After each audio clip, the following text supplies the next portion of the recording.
बीते कुछ वक्त से ऐसी घटनाएं सामने आ रही थीं जिसमें किसी आरोपी के घर पर बुलडोजर चला दिया जाता था और इसका खामियाजा उसके पूरे परिवार को भुगतना पड़ता था।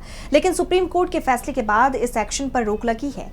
पिछले साल सुप्रीम कोर्ट ने इस बुलडोजर जस्टिस पर अहम फैसला सुनाया था, जिसे लेकर सीजेआई गवई ने इस फैसले पर अहम टिप्पणी की है, जिसे लेकर अब हर तरफ चर्चा हो रही है। तो क्या कहा है सीजेआई ने, जानेंगे इस रिपोर्ट में। सीजेआई बीआर गवई ने बुलडोजर जस्टिस पर रोक लगाने वाले सुप्रीम कोर्ट के फैसले पर अपनी खुशी जाहिर की है। उन्होंने कहा कि उन्हें इस बात की बहुत खुशी है कि सुप्रीम कोर्ट संविधान के रक्षक के तौर पर ऐसे नागरिकों के अधिकारों की रक्षा कर पाया जिनके घर बिना किसी कानूनी प्रक्रिया के गिरा दिए गए थे।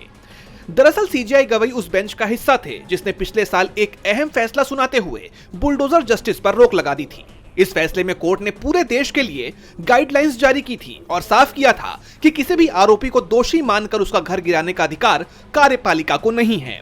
जस्टिस गवई ने इस बात पर जोर दिया कि कार्यपालिका जज नहीं बन सकती, क्योंकि संविधान में न्यायपालिका, कार्यपालिका और विधायिका के बीच शक्तियों का स्पष्ट बंटवारा है। अगर कार्यपालिका को जज बनने की इजाजत दी गई तो यह संविधान के मूल विचार के खिलाफ होगा।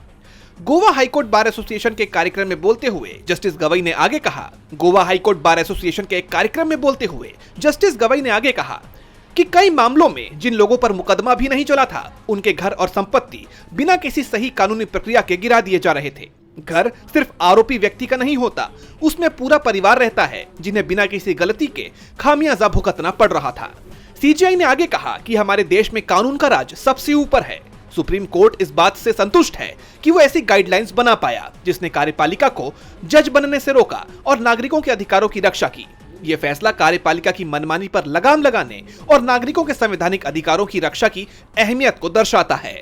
डीबी लाइव की रिपोर्ट।